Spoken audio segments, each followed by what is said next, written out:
Philanthropy is considered as goodwill towards other people, and sometimes it includes monetary gifts, volunteering, and other humanitarian acts. For many persons, philanthropy doesn't come easy, but for some, it is a necessity and a way of life. Usually, the premise are diverse from strengthening institutions and communities to building personalities.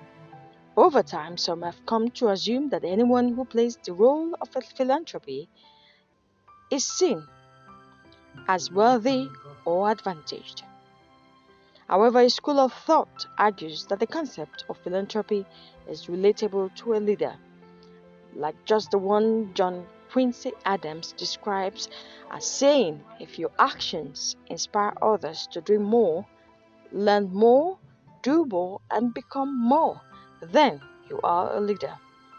On Inspirators today, we engage one who sees raising others as a lifestyle, a visionary leader and businessman with an undiluted passion for servitude and reforms.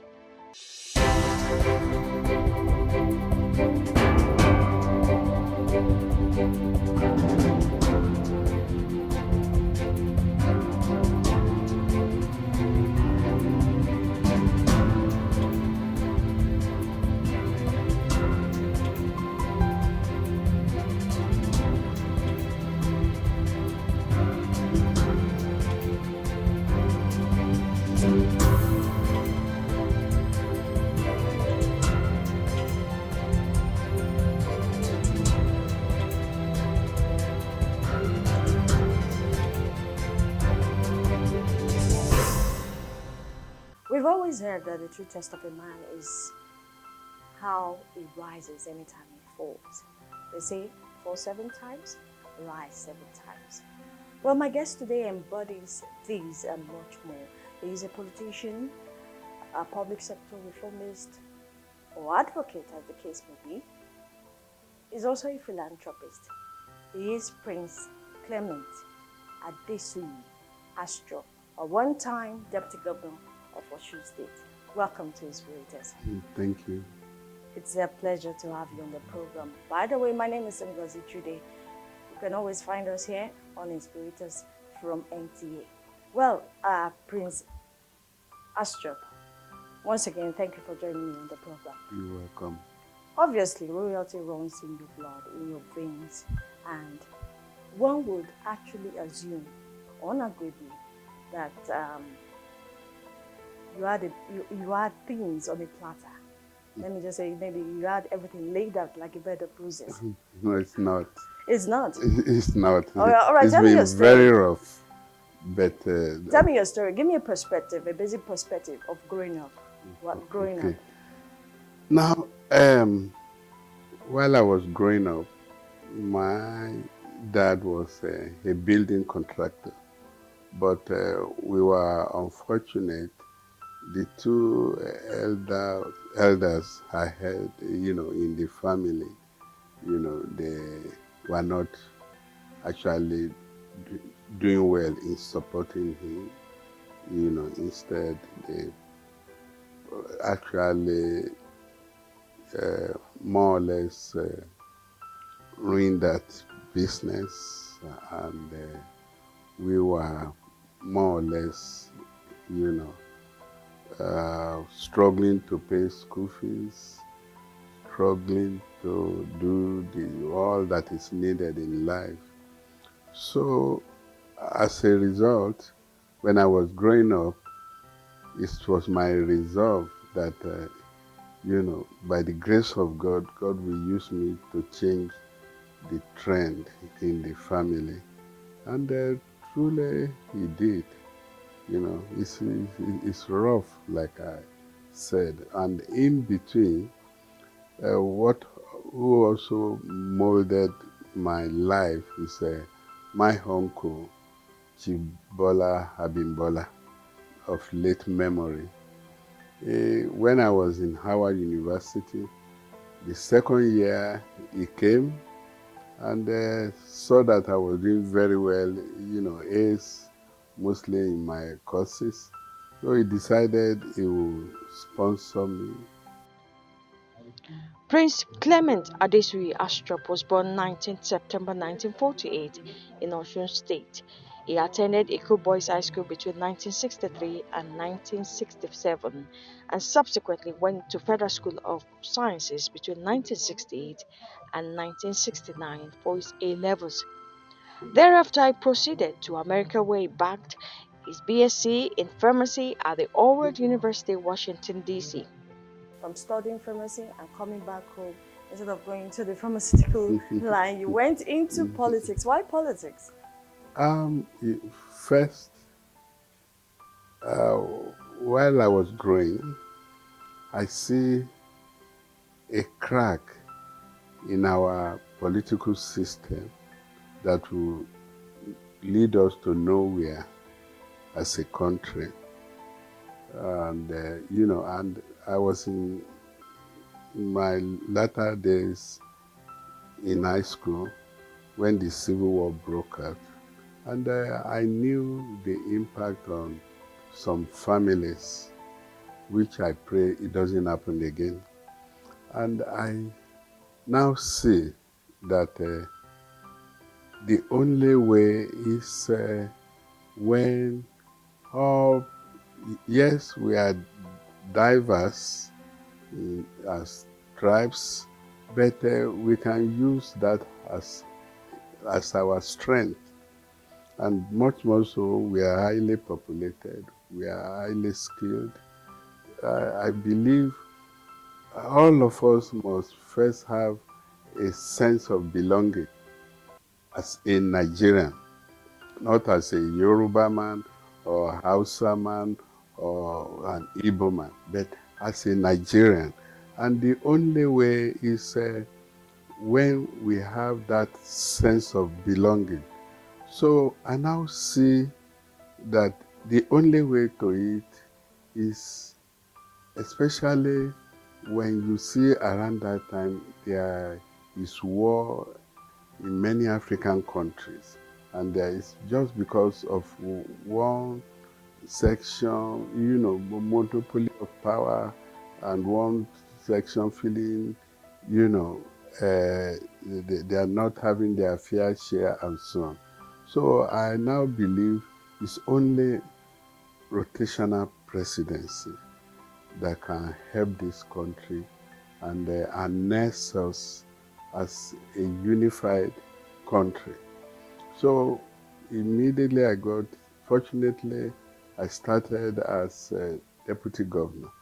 So my preoccupation was, campaign for rotational presidency, which eventually bring Abiola then to Obasanjo.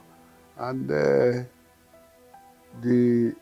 one can see the logics in my thinking, because at the early days, the South was like a military zone, which eventually took the life of Sarowiwa and others. But the moment Jonathan eventually became president, you can see there is peace in that region now.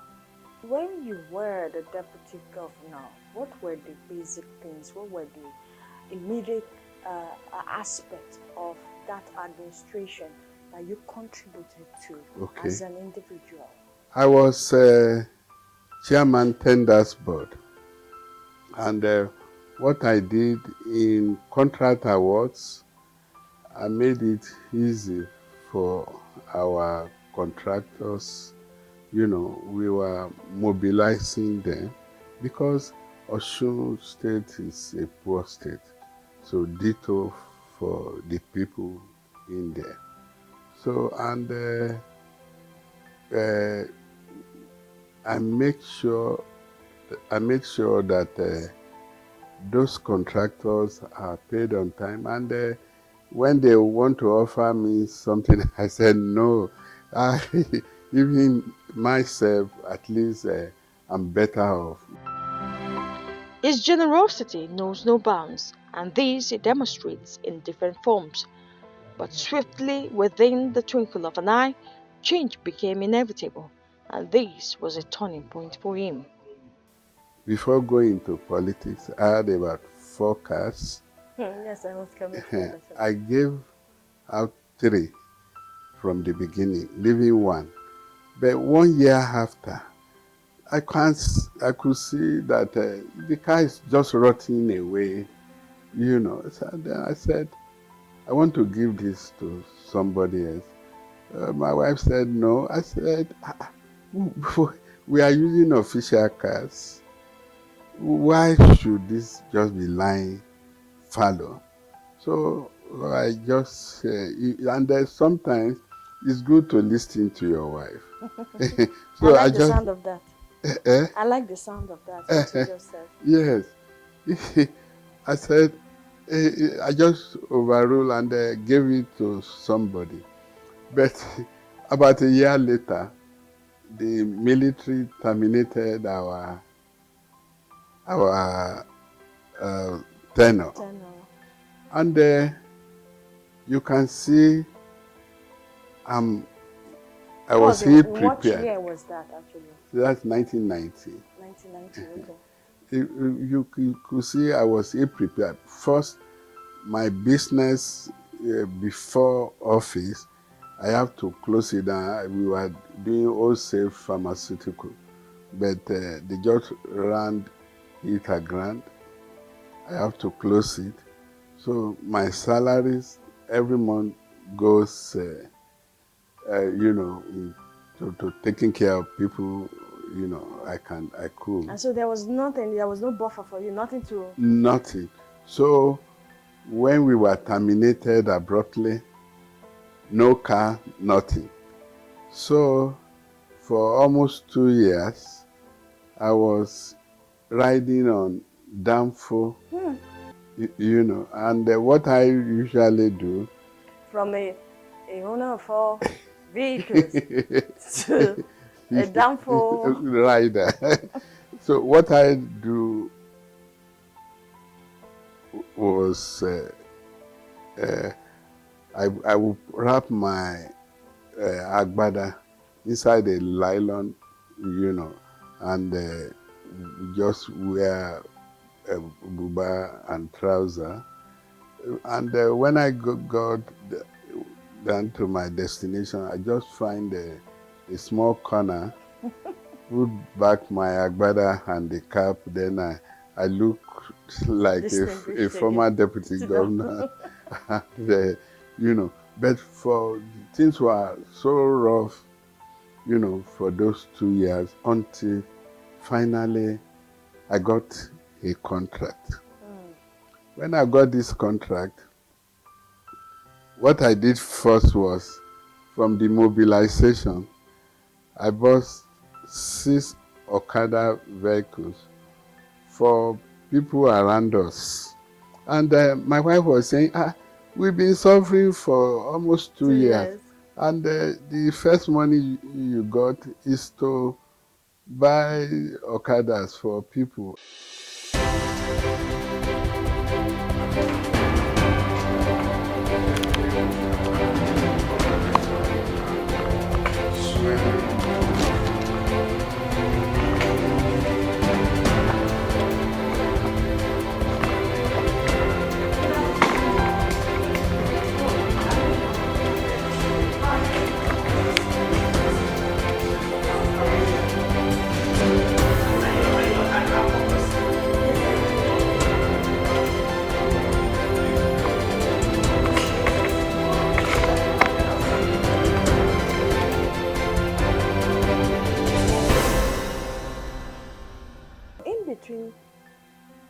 The 2 years must have been very rough for you. Very rough. What were the ideologies? What kept you? What was going through your mind? What were the traits, character traits that kept you sane? Because I know it could be very rough. That kept you sane in between those years. I was confident that eventually things will turn for good. I know when I was younger, I used to read a lot of Tai Solarin's article. And there was one title, Ups and Down are the Lots of Life. So I see that as part of my valley moments where, and I believe I will rise again. And truly, I did. Much more so, I believe uh, God has saw my heart then, how I'm willing to help others. He will help me and I will rise again. So which I eventually did. Yeah. Very gracious of you. A very inspiring story. And then another thing is when I started rising, we were like in this, we have an estate about 800 housing units of luxurious houses. And one thing I first did, to help people, I first established those who will be molding block. I funded them. Those who will be doing paving, those who will be, sawmiller and so on. I established them. And that became a good source of income for them. And then other contractors. One thing I noticed about contracts is if you mobilize them and you ask them to go and bring bank guarantee, the conditionalities for bank guarantee is even enough to frustrate them. Much more so, you want to help not somebody who is already successful. You want to help somebody that is struggling. So with that experience, I said, we won't be asking for bank guarantee to our contractors. Let's supply them basic materials like iron rod, cement, all other things that is expensive. Then we give them some money enough for them to take off using those materials. And eventually that has built over 40 contractors doing very well. But at a stage, I realized that they were, they are looking more flamboyant, much richer than my staff who are doing the real job. And I said, I must address this issue. So what I did is, I did something unconventional.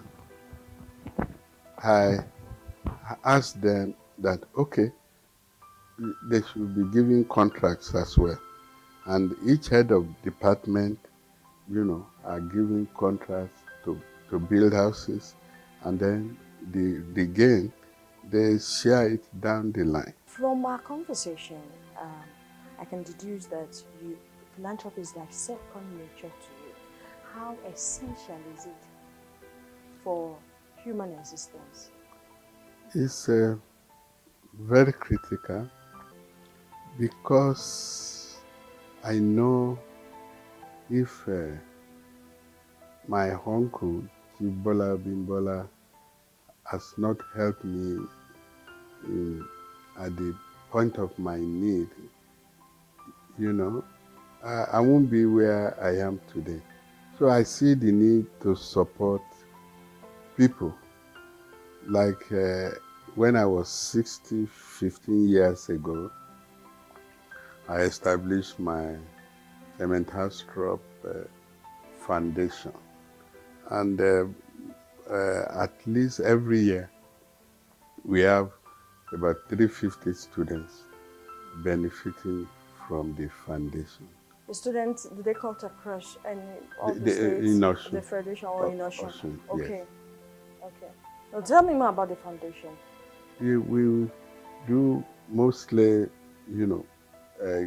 give bursaries to all the students to pay their fee, but they are well scrutinized in terms of they are doing well in the school before, for every year. And until they finish, we give out that bursary. At 75, Prince Clement Haastrup defies his age with his looks and gait. He attributes this to healthy living. Lifestyle. Take for example, I lost my senior brother 35 years ago because of diabetes. Since that time, I only drink water. Even socially, if you go to parties, I don't take wine, I don't take orange juice or any juice. You just take water? Just water. For the past 35 years? Yes. That's a lot of discipline. It is. Wow, that's interesting. Now, what would you say are the ideologies that have kept you, in business, in the business world, in politics? What are your guiding principles? I believe I've come to this world not for myself or my family alone, but to impact on people's life, and including, my family too. I remember one day, maybe after my 68th birthday, my wife sat me down. Look, you are now becoming of age. You should slow down. After all, you don't spend this money. You take care of family, you take care of people. How much of this money do you yourself spend? And after she finished, I just sing a song. I said, àwọn kan wá ṣiṣẹ́ láyé, àwọn kan wá jayé láyé. That I'm here to work for others, but for you people around me, so that you can enjoy and live a happy life. And I cannot slow down because I want to continue to do that till, I die. Another thing that has caught my attention, for how many times have you mentioned to your wife that behind every successful man, there's a woman? She has been there over the years, carrying on. Yeah, she's very kind-hearted. She's also committed to my success, and she's very intelligent. So,